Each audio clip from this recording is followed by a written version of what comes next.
let's get started. First double cut, Bonfire 2022. And I'm going to take a sip of my delicious Chimney Hill.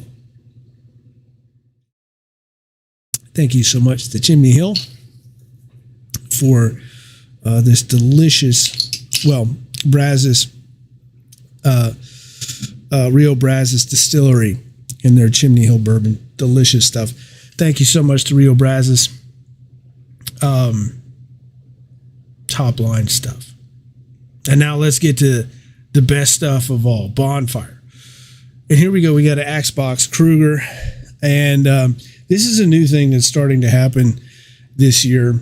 And I was pointing out to somebody, it can be hard to explain sometimes to folks, when we talk about, yes, I am on the board of directors of Bonfire, sometimes that comes up. And then people want to ask me stuff like, what are you going to do about this, that, or the other thing? Or what are the plans with something? And I always had to defer and say that, listen, that's, I don't know. And I have to ask the students about that. And then sometimes people will be like, well, you're on the board, so shouldn't you know? And, I stay as obviously around them and invested in them as much as possible. But at the end of the day, they're in charge. The students, they're in charge. So then they say, well, then what do you do on the board there exactly? And this right here is an example of what the responsibilities of the board of directors of a student-led, student-run, student-executed, student-planned thing is they're going to be, what they've been doing here recently is, because they've been in the same woods for 3 years, having started originally in these woods here, this big long path, tractor path. These woods were the first woods that they cut 3 years ago, right here up towards the front. The parking lot's just right back here. Now they're up to almost a mile back. Keep following this path, and it splits again. And so they're almost a mile deep into the woods. And that is a crazy long haul to be dragging these axe boxes, or in the case of Kruger, carrying this axe box. So they've made kind of the logical decision that in the mornings, where traditionally the process was to carry in these axe boxes all the way into your woods, now they're given a little bit of a reprieve and they can leave their axe boxes up at the front. And then this is where the board comes in. Next year, when people, and I'm guessing we'll probably be on a different cut site by then, but when students are like, hey, so we're going to leave our axe boxes up at the front, people like myself or the other members of the board would be able to say, no, listen, this thing that you think happened all the time, it only happened once. So carry your axe boxes again. But this is just these, for those who have been in these woods, you see these axe boxes up at the front without anybody near them. Everybody's still in the parking lot. And this is just one of the signs of something being different this year. And that's just the woods stretching all the way back. But this is up here towards Load site. And a beautiful sight to see. Sort of Load is at the kind of the nexus of the different paths, as always. But you've got a sleeping hammock. One of the junior red pots. And I think a few of the brown pots as well. Spent the night. And this is one of their sleeping quarters, which is, it's so heartening to see, folks. That's the best. That's the best. Waking up at Bonfire in a position of leadership, to go to sleep and then wake up in the place where you're going to be building the hell. So I had to get that sunrise behind it. Speaking of junior red pots, remember, how many miles did one walk? Leave it in the comments. Closest guess gets a print.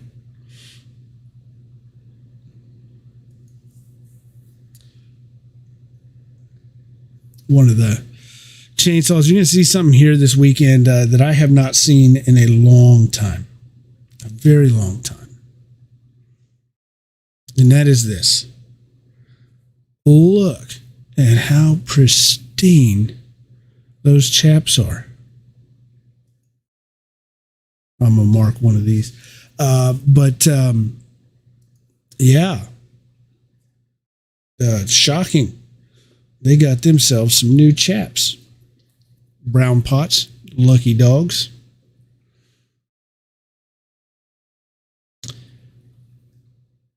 And they got it at just the right time because Family Cut is going to be in 2 weeks, I think.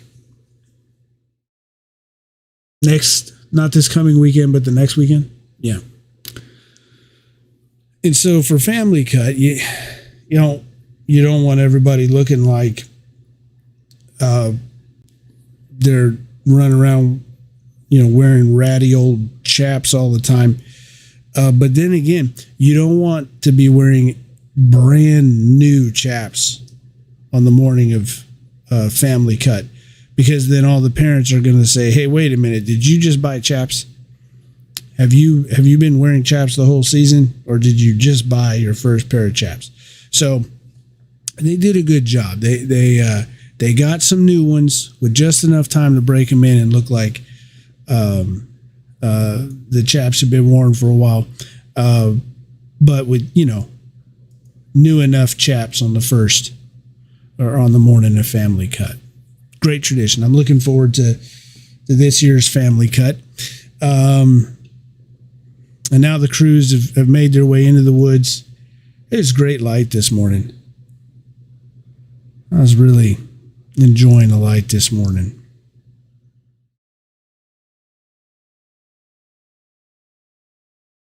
I'm not really a landscape guy. I'm just impressed by people who are. How they can make something. It was interesting. Like I say, it was cool, but I'm not a landscape guy. I don't know what I'm doing. And we are back to being pretty dry around these parts again. It has been a while since rain. We saw at the beginning of the season how it wasn't very dusty. It definitely, you can see it's cooled off. Folks are wearing jackets and whatnot, but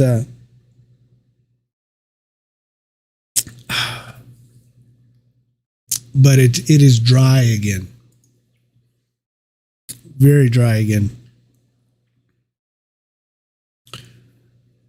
Which sucks to work in.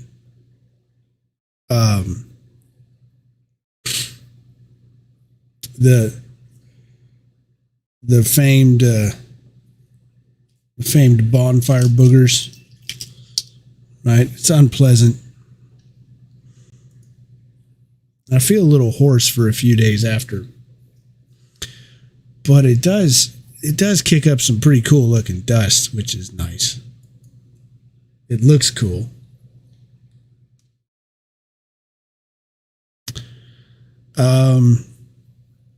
And as most mornings start, clearing brush, of course,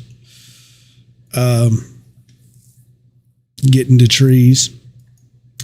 Now I've heard a lot of concern, and I can appreciate where it's coming from. Concern about, do we have enough trees, and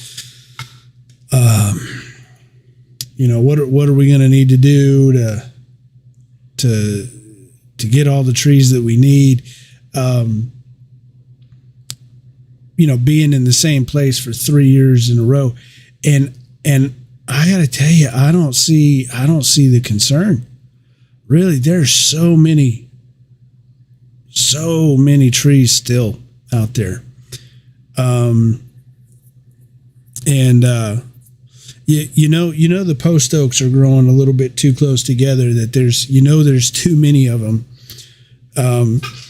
when they're growing bolt upright.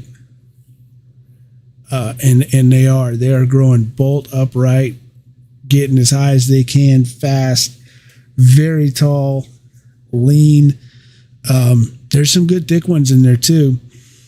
But this is still a stand of woods that has got a whole hell of a lot of trees left that are ready to go. So I appreciate the students' concern, but I think they're in a good spot.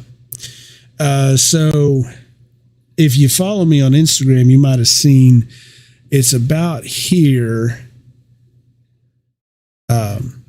I could probably be better about posting on Instagram, but I made my first post in a while. It was a photo of a GoPro attached to an axe handle, to an axe.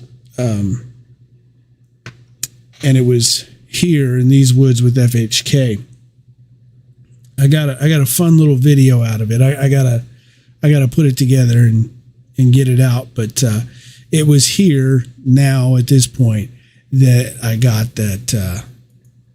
I finally got that camera attached. I didn't take pictures of. I don't think I did. Of swinging the axe with the GoPro attached to it in super slow motion. Maybe I did. I don't think I did though.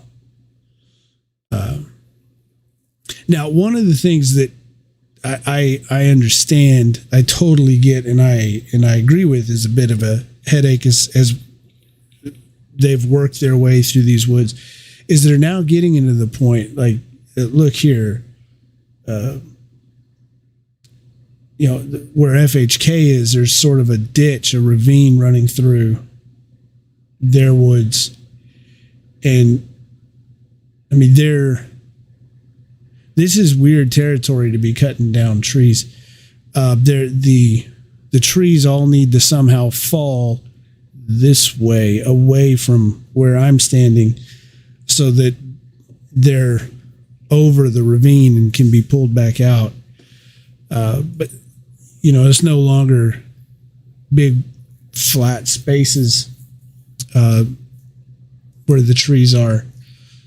So there is a little bit of that. Oh, there it is. I did. Holy smokes. I did. There it is.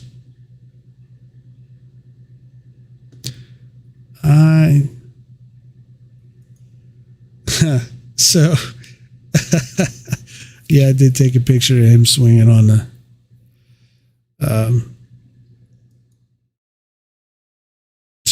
a tree with a GoPro. And it didn't last very long. It did not. I think 5 swings. See, yeah, I think this is where it came off. It just flew off here. Yep.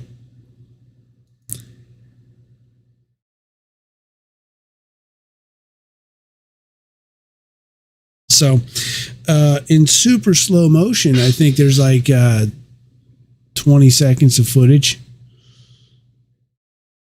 But just learning how to play with that and see what kind of fun stuff we can do. I've got some wild ambitions with that GoPro. The life of a tree, the entire experience of one single bonfire tree. I'm working my way towards that. Attaching a GoPro to a tree, pointing down as it's cut and felled, and then cleaned up, turned into a log, and swamped out of the woods, towed behind a tractor, loaded onto a truck, unloaded, and eventually stacked, I want to follow a single tree throughout the entire season with the GoPro. So playing around with the GoPro, trying to get to where I know I can do that. But yeah. Anyway, so that was a fun start. GoPro on an axe. Stay tuned for when I finally get that one posted.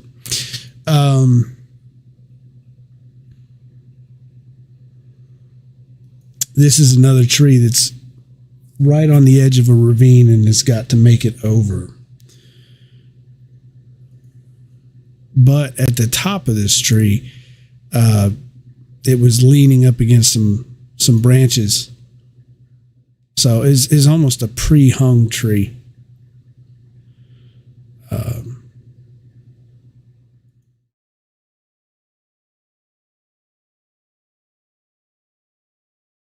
And so you see, at this point, any other tree would already be fallen.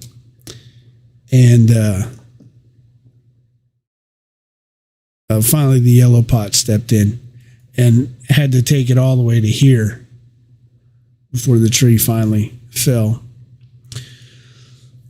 We ducked on over to Kruger Woods. They were moving a log, swamping, as we say, when the kids might be listening.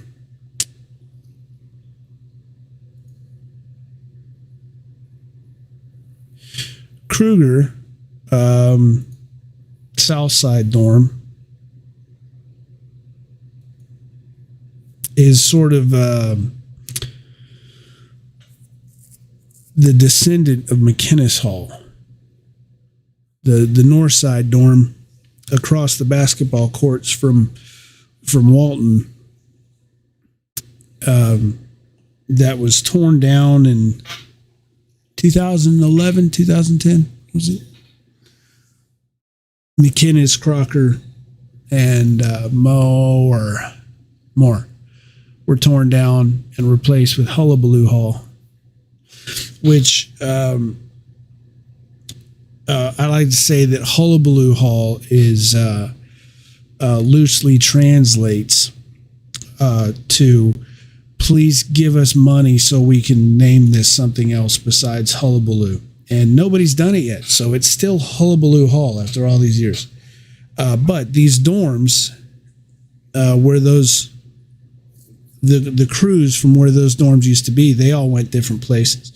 And McInnes went to Southside and took up residence in Kruger.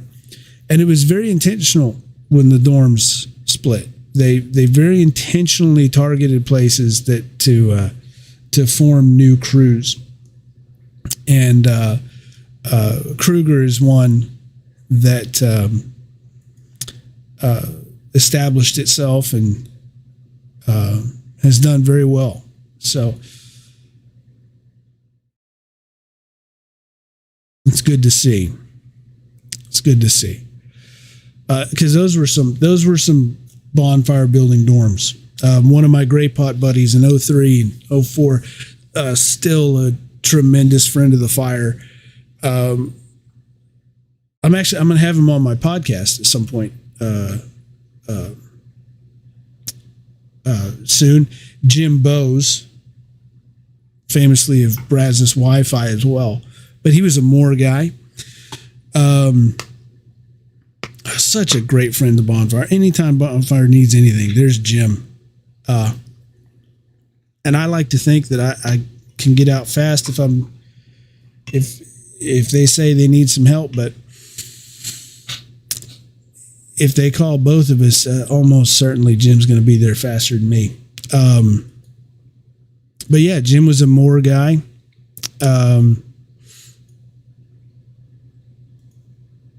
Crocker was nuts. Crocker Hall, good grief. Those guys were crazy. So it was tough to see those guys go. But one day I'll tell you the story about where the Crocker Hall sign went. And you're not going to believe where the sign went, and you're actually not going to believe where it came from either. But there was we'll put it this way, there was an 18-wheeler involved. That's a good one. Reminder. I'm trying to keep up with the comments, the Facebook comments, and the personal texts and all that stuff. But if you want to guarantee a shot at winning a print, put in the comments on this video, how far do you think a junior red pot walked over the first double cut? One single junior red pot. Put a tracker on, and we have a precise mileage as to what he walked over a double cut. So, yeah, put in your guess in the comments. Closest guess wins. Like I said, I'll try to keep up with things that are outside of the comments, but let's make everybody's life easy and put your guess in the comments, the chat, whatever. So now we're over in Leggett.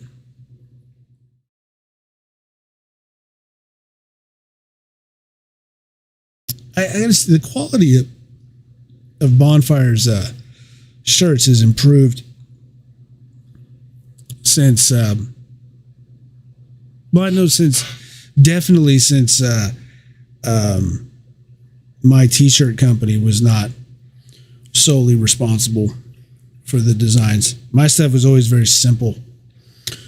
I kill trees, save, replant, kill a tree, pro Bonfire. They've gotten real classy now. And you'll find their shirts at Bottle Cap Alley Trading Company. Google that. Bottle Cap Trade. I can't remember. BottleCapTradingCompany.com. Shop. Something. Bottle Cap Alley Trading Company. It's the Dixie Chickens retail outfit, and they are officially partnered with Bonfire and helping them produce and deliver some really great shirts. So I'm glad they have that. All right, let's just elephant in the room. Leggett being weird. Okay, got it.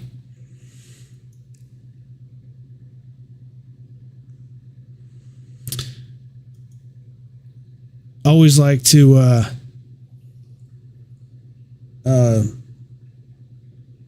happen upon a good tree that they're finishing. I feel like I do a lot of walking where I'm constantly walking up on a tree that was just felled and I just missed it. So it's really, I feel great when I can get to a tree that, you know, the crew is about to have that moment. Somebody's about to get their kill in. Sometimes that person swings with the wrong hand. In this case. And so I was real pleased to get to this tree with Leggett right at the moment that they were finishing it off. It's always nice to get to a tree too where somebody's wearing the stripe.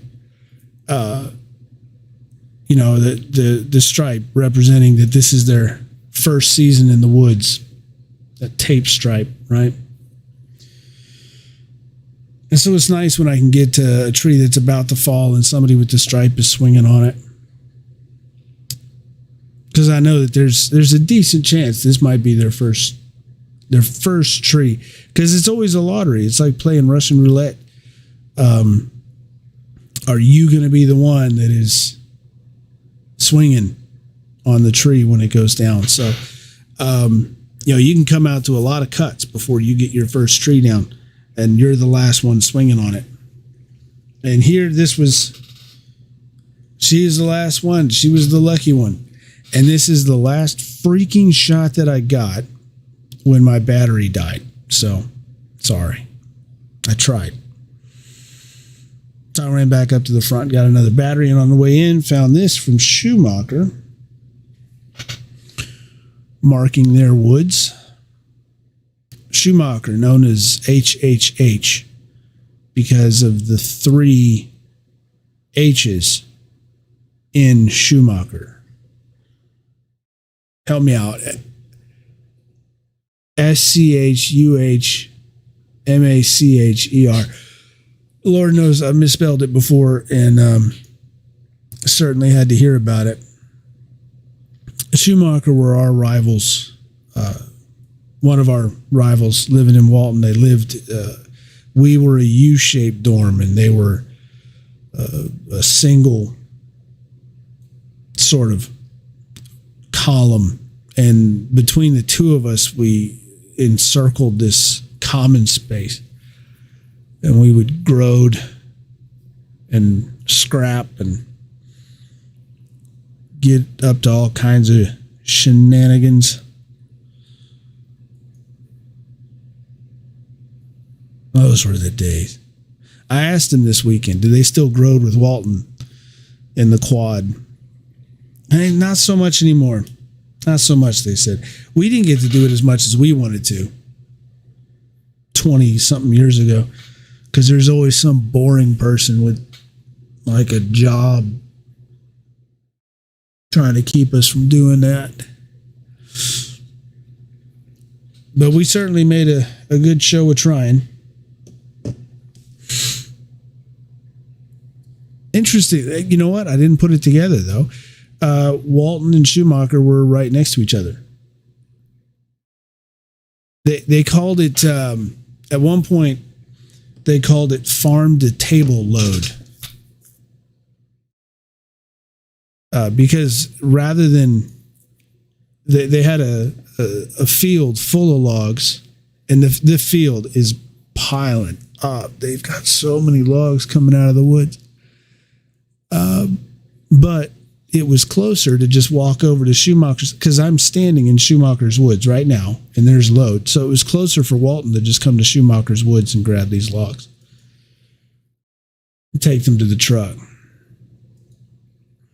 And if you've been following along or see the website or just following these throughout the year, you'll notice it really became noticeable, for me at least, this weekend. They are loading some very big logs. Now, they get bigger as you go, and it's completely mental. It's always completely mental, putting logs onto trucks, carrying them. It's completely mental carrying logs out of woods. It's even more mental putting them onto trucks. And I don't mean mental like insane. It's insane. But it's just a mental obstacle you have to overcome. It's not the log itself that is the obstacle. It is the idea that it's hard or impossible to do. And so when you first start, and the logs that you're loading on the first weekends, they're very different than the ones that you're loading by, in this case, cut 5. Because you learn that, oh wait, this is possible. It's the same with carrying logs in the woods. You learn we don't need a tractor to come all the way back here into these woods to grab these logs. We can carry them ourselves. And we were talking. This was old man load is what was happening on Saturday. So old man load is when old Walton guys, and the definition of old, it is weird for me because I remember it old man stuff when I was a student. Like it seemed like the old guys were old, but now, I'm like, hey, it seems like the old guys are young. but I think that possibly is what's happening is, and I can't confirm this, but I think it's possible that I just might be getting old.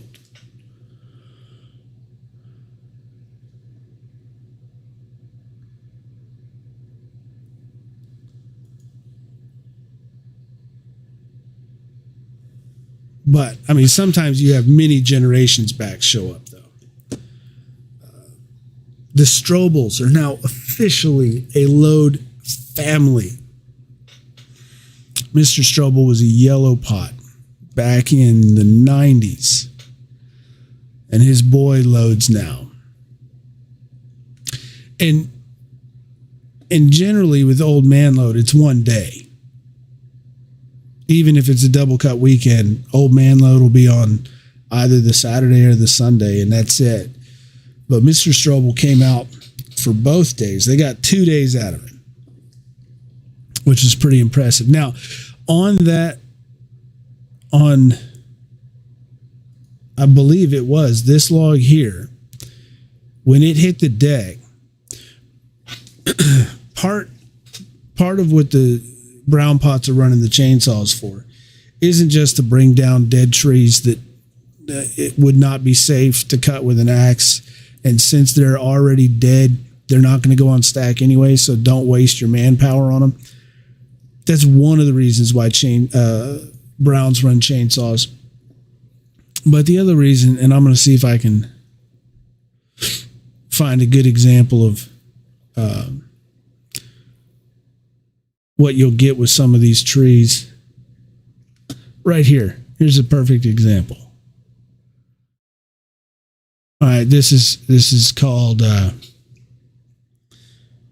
hide the kids. It's called a dick, right? So with a tree, you're going to dick and top the tree, which means take the top off and then cut off all the dicks here on the side. Not just because they're very painful to have on your shoulder when you're carrying them out, but also when you throw those on the truck, if you haven't cleaned those up, then when they hit the deck of the truck, they're going to put a hole in the deck of the truck enough times.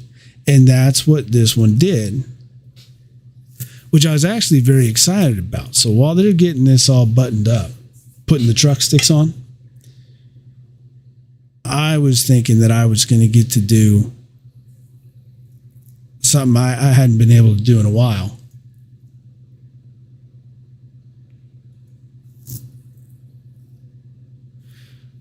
But the deal was, so here I am. I'm underneath the truck. This is the hole that was punched in the bottom of the truck. So I'm laying on the ground underneath the truck trying to shoot up. But what happened was they got that this log loaded, and that put a hole in the truck. And then they brought in another one. And when they put the other one in, this is the other one that they put in. So I did have a pretty nice, clear shot. But then they put the other one in. And I wanted to be there underneath it for when they put this one in. And I was standing right there. And I said, I'm going to hop underneath. And the junior truck pot on the truck, he was focused on that other log coming in, and he said, not this one. So he felt better about me waiting until the next one. I felt fine with it. It would have worked. But as I said earlier, I'm not in charge. So I waited, and I didn't get the shot I was looking for, but that's fine. It's still interesting. And hopefully they didn't fix the truck. Hopefully they didn't fix this hole so that I'll have access to it next week. And maybe one day I can recreate, see if I can find it.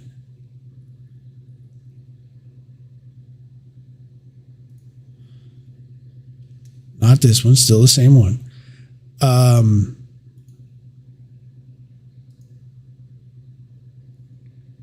2011. This cut was at Tonkaway Ranch, Kyle Cassell and the Cassell family's Tonkaway Ranch. Great cut site.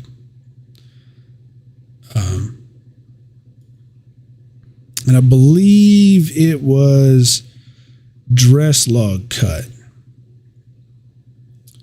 that we did this, that this happened. You know, the dress log cut and dress log load, that's the last cut, last load of the season.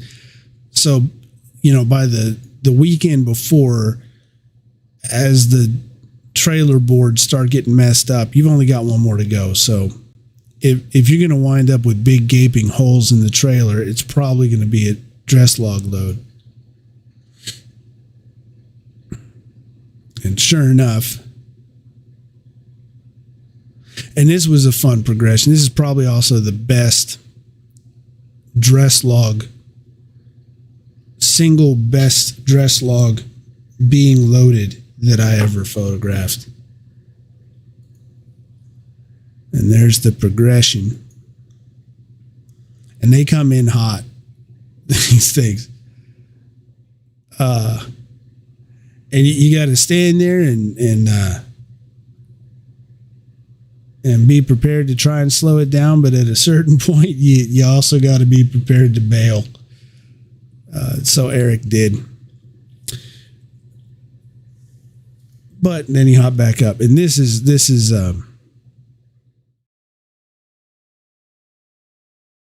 was the one day I'm going to get this shot again. This is going to happen again.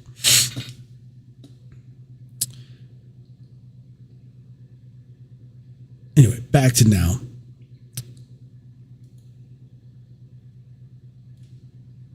Where were we? All right.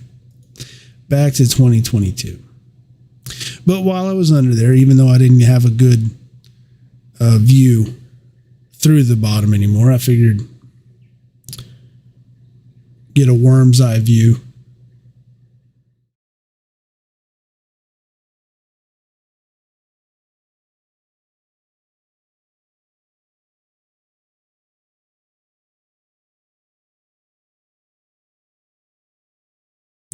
Now back to the woods. And at this point, I'm back at the core woods. So the core,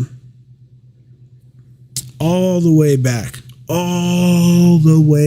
at the back of these woods. It is a fair hike to get all the way to where the core was. And this, where they are this at this point, is the last piece of the property that still is thick with trees, in parts, thick with trees. And the Corps is just so highly efficient at clearing brush and getting to trees methodically. It's kind of spooky because you'll sit there and watch them, and it's just so deliberate and composed that, you know, it takes a second before you realize, oh, wait a minute, they've gotten a lot of stuff done, and they start mowing down trees. And so that's why they've got them back towards the back. The non-regs are up towards the front, working on woods that have been opened up, and the Corps is back in the back, doing intense recon. Now this, I'm gonna find this CT next weekend. I just noticed this.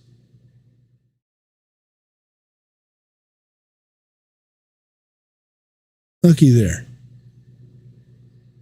97, 99, 26. I like seeing those legacy. I'm gonna find him. Find out that story. I mean, those are some years. Those were all polo fields years. The last years on campus. Who knows? Maybe maybe his family will be out for family cut next weekend. Well, I'm gonna see if I can find him this weekend. Get the story there.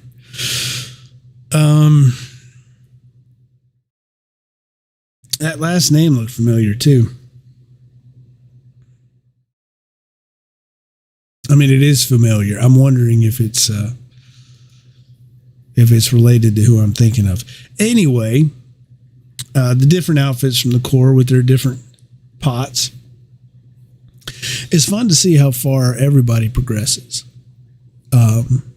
Folks who just, as freshmen a month ago were just learning the ropes, just getting technique, and to watch them be highly effective and independent operators. Now, this is a butt pot, so he's a outfit leader.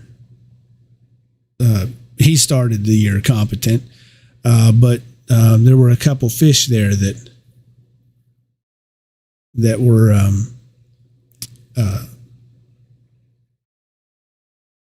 demonstrating a lot of progress in just a month.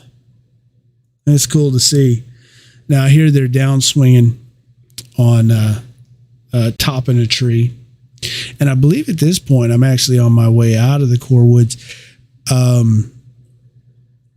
I spent like 45 minutes doing a time lapse on one tree, clearing the brush around it. And I was focused on that. I wasn't taking pictures while I was trying to get that time lapse video of the whole process. Cause it's not just go to a tree and cut it down. You go up, you size it up, you figure out which way it's going to want to go.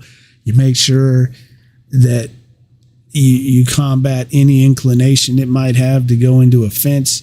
You clear all the brush in the places where people are going to need to stand in order to cut it down. You move any brush that it might try and land on, so it's not a chore to top the tree. It's a whole process. And so I was focused on time-lapsing that. I was really hoping to be able to demonstrate that whole process. And after 45 minutes of standing there working on it, the GoPro got too hot. Petered out, and so I lost it. But live and learn. It is getting cooler, so maybe I'll have another shot at it at some point. But you see here they've topped one branch and they're pulling it out. And some of these trees back where they are not only on their own great trees, straight, solid, but they also have branches that are as good as trees. So they were being very strategic about how they were cutting up and topping the branches so that they could get actual log-sized branches that would count towards their log count. So where he's cutting now, I mean, this is obviously the main body of the tree, but this coming off here was at least a 5th tier log, if I remember correctly. Might have even been a 4th tier log. So now with every log touching the ground, it's no longer the case that 1st tier is the bottom. 1st tier is now the middle. So with every log touching the ground, you start with the tallest logs in the middle.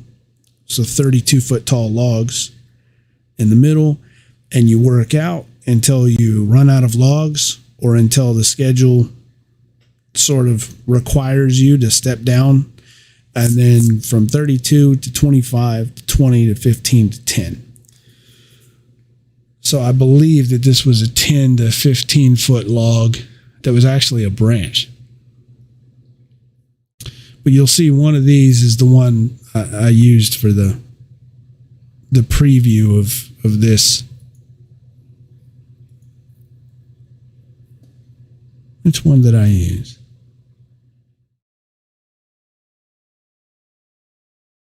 Was it that one? Maybe it was that. Definitely not that one. No. Anyway, no, there it is. This is the one I used. This was the preview.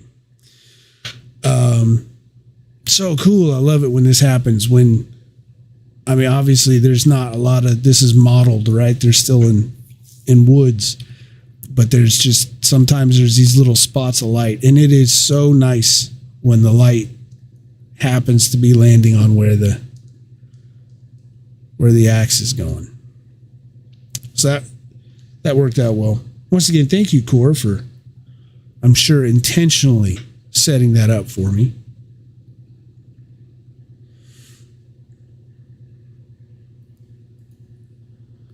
And here's this guy. Still trucking. Good grief. 14 years old.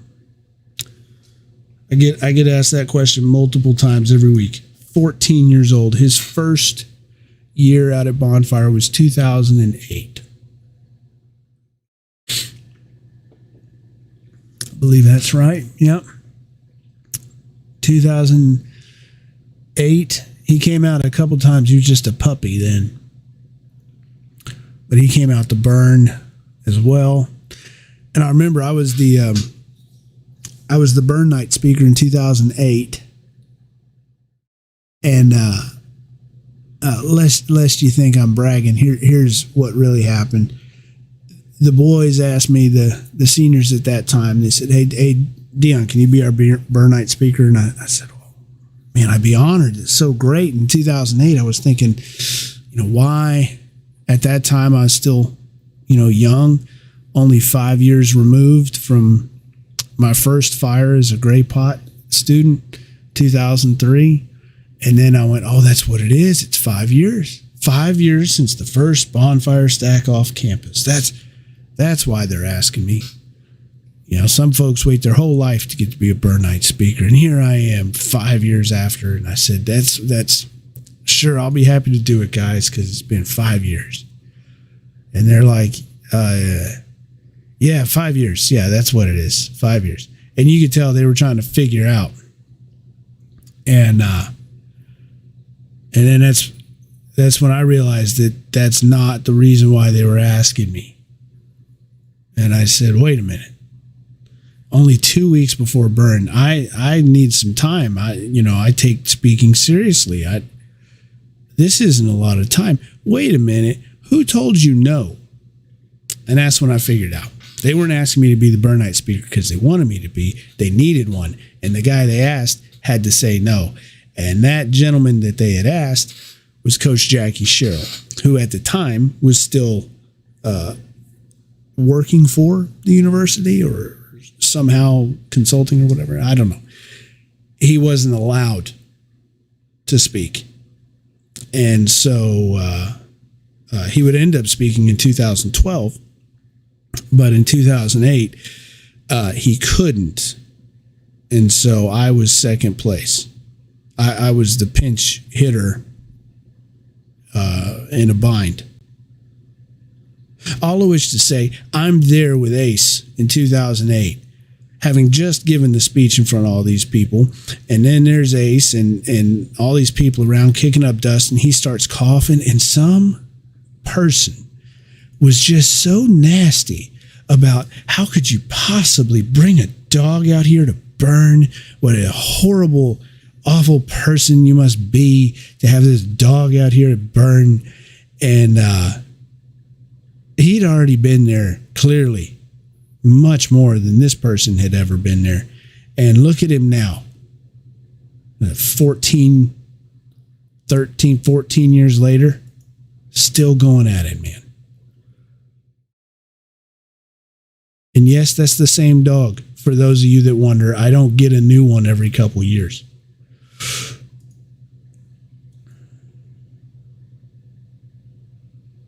I like taking photos of the lines here, the names of everybody that wore the pot before.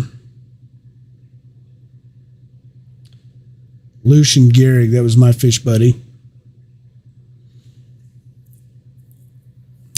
Looks like I'm going to have to talk to somebody about the spelling here of Keith Felderhoff. That's a little off. But I'm going to be sending this one to Jimmy Henderson. Jim was often credited, and he never accepts the credit, but often credited with turning Walton into the load dorm when he became a junior red pot. Davis Gary had been the one that loaded the trucks for the non-regs before. And when they shut that dorm down or mixed it up, they needed a load dorm, and Jimmy came from Walton, and he got Walton fired up to do it. So they credit him for doing that they still do today. He never accepts that credit. Now here, I was hoping to get something fun. The fish were challenged to get their yellow pot and mess with him. And so I was trying to get the shot, and obviously I'm doing a poor job at it, but I'm going to get it dialed in at some point. We're going to get it. It'll be fine. And then right here at this moment, they get him, and then I hear somebody yelling.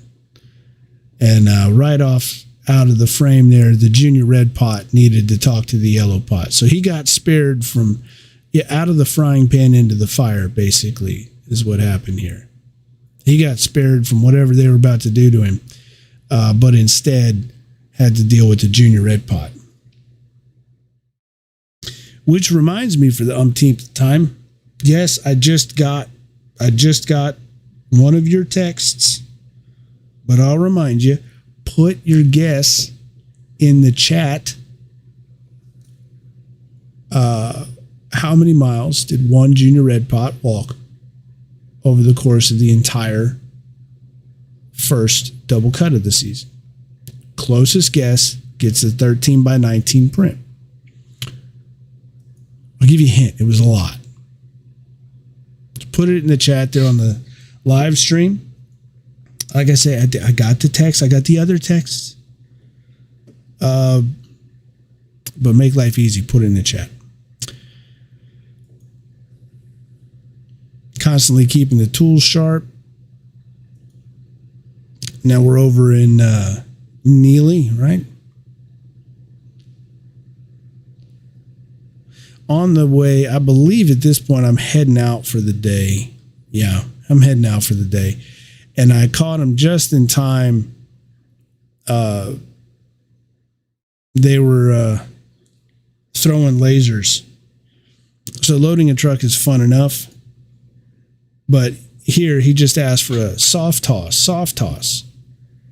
And that is not what they gave him. It was that time of day.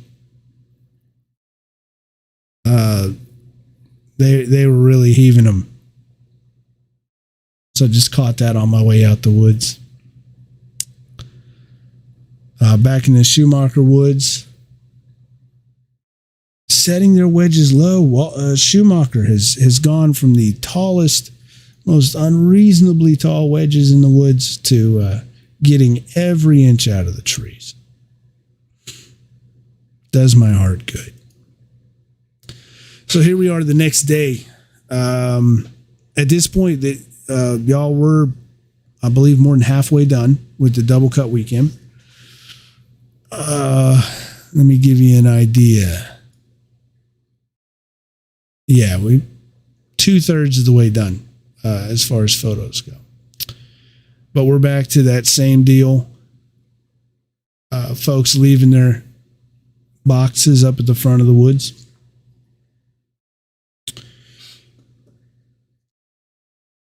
Which turned out to be not completely necessary. We'll see. The juniors walking up to call for yellow pots and butt pots. I don't think I'd gotten a picture of that since first cut. So following that, yelling yellow pots, butt pots.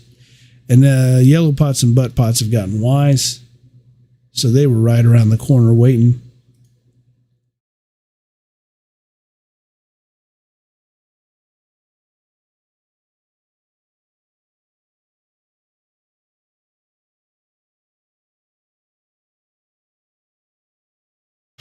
And they're going to head into the woods, and everybody's going to find out where they're cutting. And again, with the mist and the dust,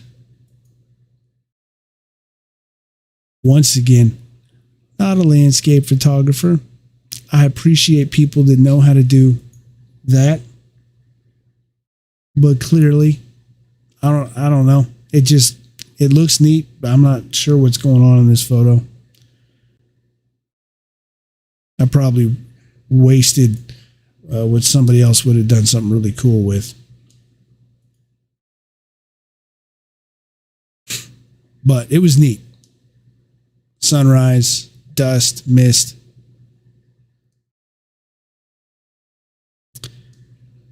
Everybody returned from the woods pretty quickly to go get the crews to all start heading back to their assigned woods for the day.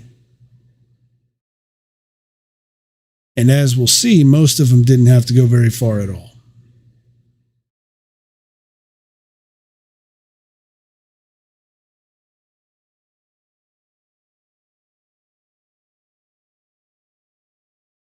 Oh.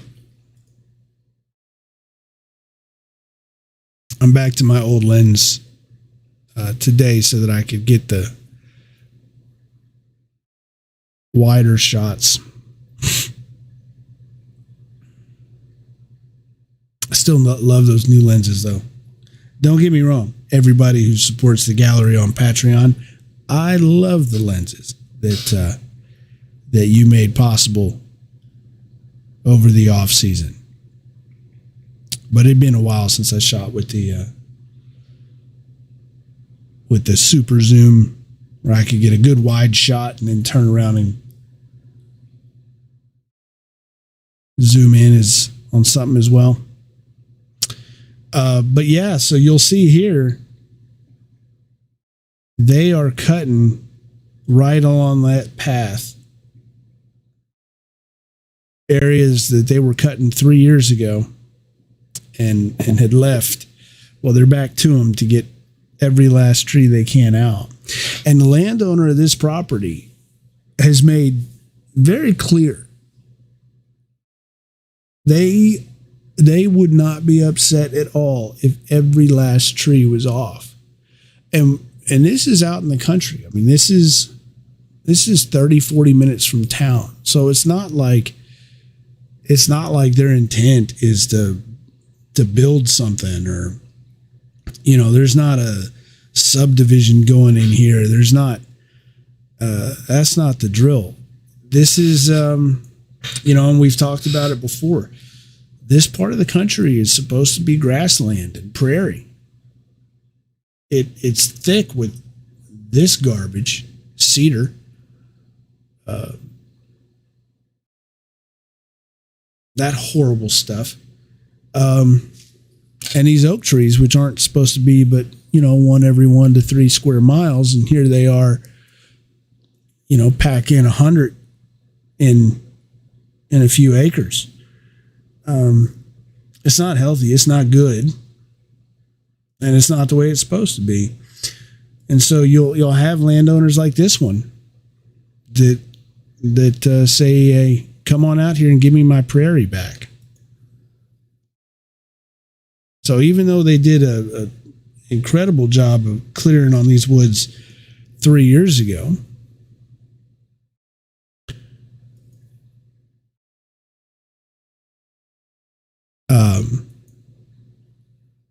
they're still welcome to all of the trees that they left behind 3 years ago.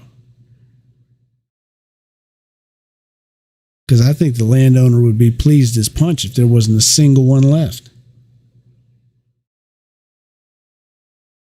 But as you saw in the background here,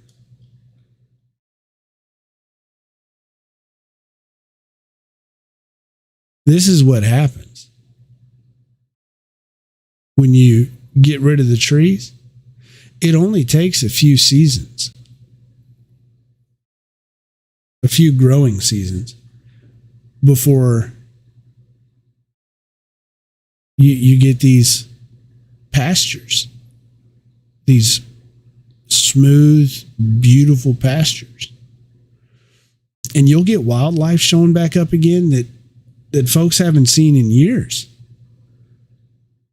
Because believe it or not everything likes living in the trees. There are critters that are made homeless by having all these trees. And so you'll see whole new swaths of wildlife in these pastures years after bonfire comes through. It's such a great thing to see.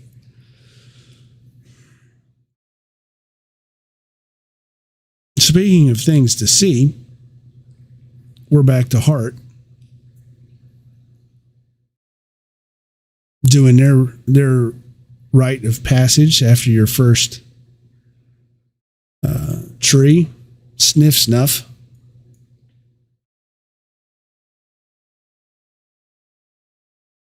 I like to see that happen. I like to be there for that. That's a fun little ritual. Leggett here, the chair, talking with the junior red pot. This is the junior red pot, by the way. You see, he's got the Fitbit on, so this is how we know the mileage. Which a few more minutes, and we'll announce the winner. We'll announce the winner of that guess. Print of bonfire from last year, closest guess as to how many miles this junior ed pot walked over the first double cut. But Leggett, back to Leggett, their ritual is the blue pixie sticks off of the stump when you kill your first tree. Hart's got the sniff snuff. I like being there for both. I no longer partake in the sniff snuff because I'm retired and I don't want to. And it gives me a headache. And it smells bad. But some people just love sniff snuff.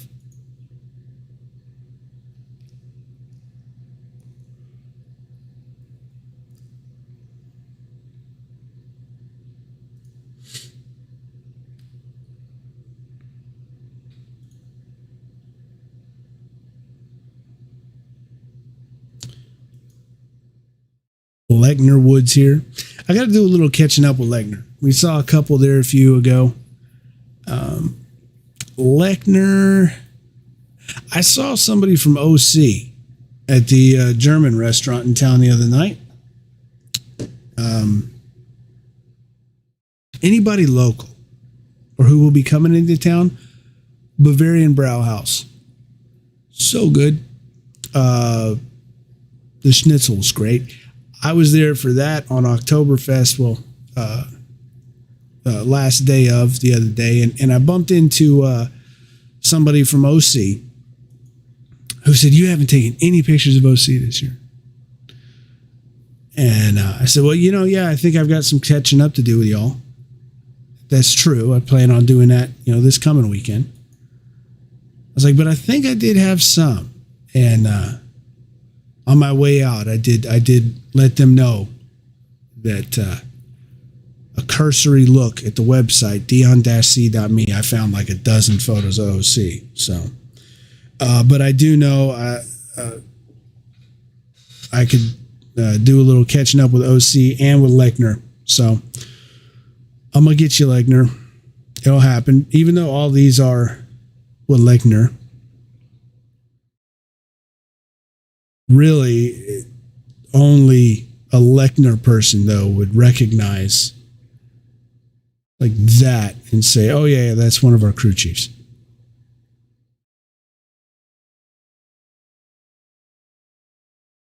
The familiar orange suspenders.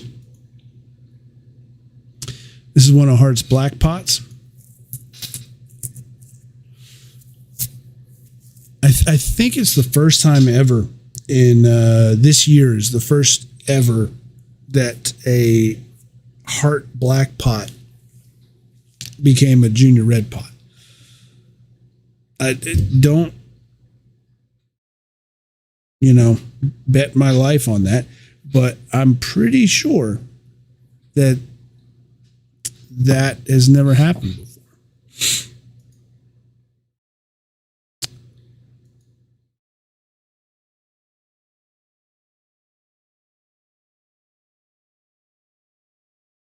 Schumacher again. Speaking of Bavarian Brauhaus, I don't know what moved me to do this. Oh yeah, they started yelling at each other in different languages. They were throwing those around, and nobody was speaking German, so I yelled at them in German, which is fun. That's a hell of a way to yell in German. That felt good.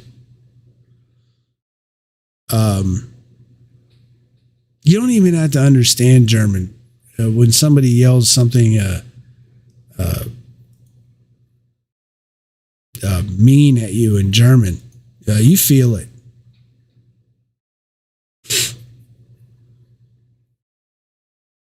So that was fun. Back over at Schumacher, they did make it convenient by having the crews they had cut along this path. These were crews that I felt like I did need to spend more time with. So I got caught up with Hart pretty well. Got more of Lechner.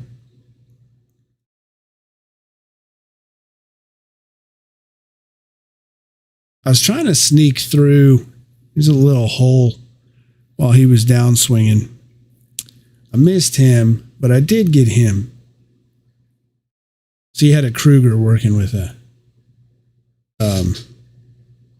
Lechner.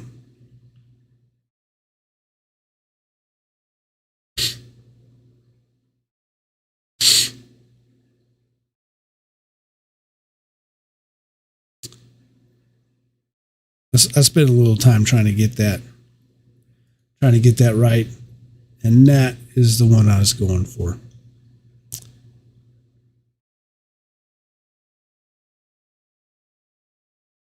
Caught FHK working on one that they nobody would have tried to cut down this tree a couple weeks ago because it was pointing itself at a fence. That's where it wanted to go. And with experience, FHK was able to approach this tree in such a way to bring it down in a place where they could get it out of the woods, but also not on top of a fence.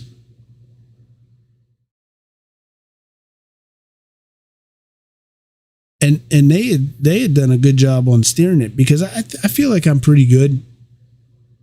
I feel like I'm pretty good at guessing where a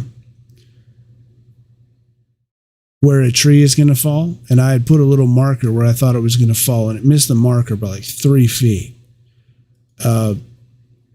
just because of how well they'd done steering it. So. Good bull, FHK. More work on cedars. You'll see this is an entire tree, but really it's a limb off of these god-awful cedars that pound for pound, they come down easier than any other tree in the woods. You cut through them like butter. But then you get to spend the next 4 times as long getting all the branches off to turn it into a log. It's just such a rotten tree to deal with. Unpleasant. And then to carry them, and then you're covered with sap.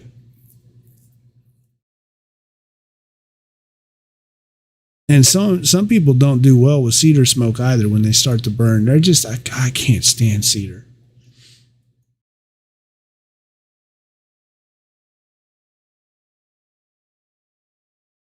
a pelt. I could probably catch up with the pelt a little bit more. I got them at unload.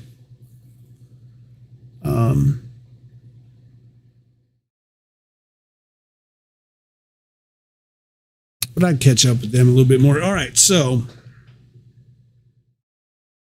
since everybody did such a good job listening about where to put the mileage guess, I'm being sarcastic.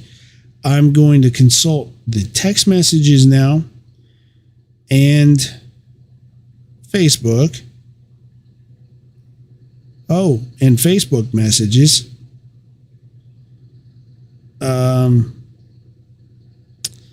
To come up with who is the closest guess as to how many miles a single junior red pot walked.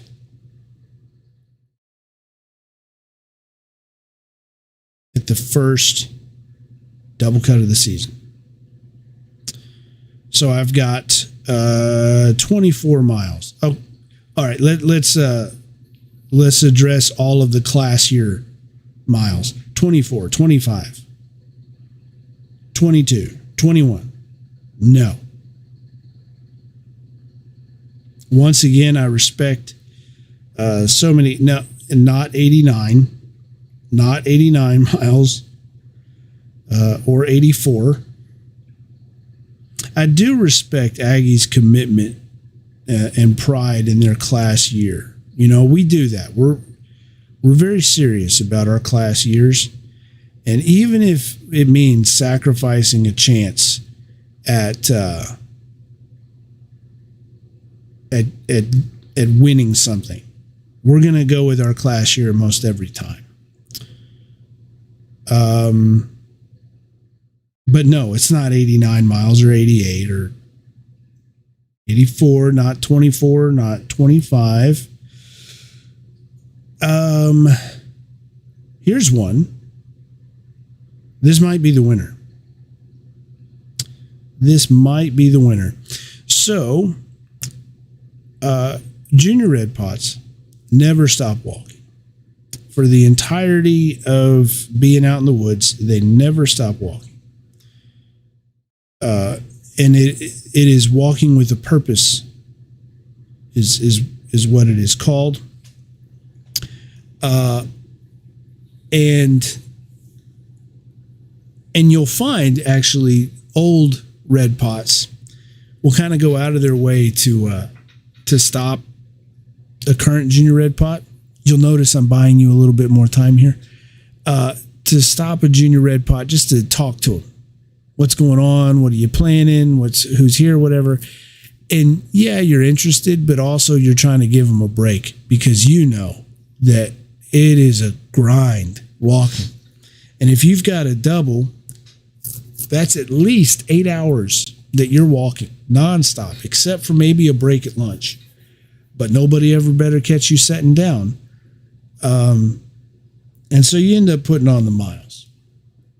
So the closest guess that I've got is a guess of, and I told you Aggies like their class years, 37.24 miles was the guess. That's the closest one. 37.24. I see what you did there. Miles. When the actual correct number of miles was 43 miles. 43 miles in 2 days. And that, he told me that he only counted the mileage that he walked from going to call yellow pots and butt pots to sending everybody home. So he didn't count the stuff before and after.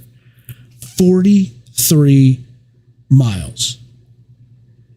That's crazy. That's nuts. Anyway, but that's That's motivation. So there's been so much of it this year. Everybody's done an outstanding job. While you're doing all this, you're also getting a new stack site squared away, and everything else that goes into putting on a burn event, getting that squared away. It's a challenge in any year. Every year has a challenge that is somehow defines the year in some way. COVID is a great example. There's always going to be something, and in this year, that challenge is moving stack site, and I'm really looking forward to y'all being able to see the footage from Chris Oswalt, his drone footage. He showed me the footage yesterday, this week. It is extraordinary. The footage of the new stack site and relative to the old stack site, it is so great, and I'm really looking forward to y'all being able to see it. But everybody's done an outstanding job getting things buttoned up there. There's a long way to go, and a short time to get there, but everybody's doing great. A lot of motivation. I'm trying to keep up with y'all the best that I can. It is to your credit that you make that a hard thing to do. So, thank you, Aggies, for Bonfire. Thank you so much for everything that you do. I'm speaking for many former students here, who are deeply grateful for everything that y'all have achieved over the years. And as always, especially this year. So we're pulling for you. There are Aggies who are working very hard to make the question of stack site a question of the past. Looking forward to being able to share some stuff happening there. And reunions coming up, Aggies. There's reunions coming up, so all of you that are out there in the woods, expect to see some folks from a while ago. Aggies are motivated to come back and see y'all and come visit. So it's going to be an exciting few more weeks and motivating few more weeks. So keep up the great work. I'm going to get back to developing these photos that we just went through. Thank you for your support of the gallery. Dion-c.me is the website where all these photos are published. We got 1 week to be published still, then these are going to go up. Patreon.com/DionC Gallery to help support the gallery, and that support goes directly into helping tell these stories. And last year we bought new lights for Bonfire for Stack. And of course, studentbonfire.com. Visit there and all over the social media. And support Bonfire and these outstanding students. That is it for the night. I'm going to finish my second pour of Rio Brazos Distillery's delicious Chimney Hill, and I will see y'all in the woods. Giga Maggies.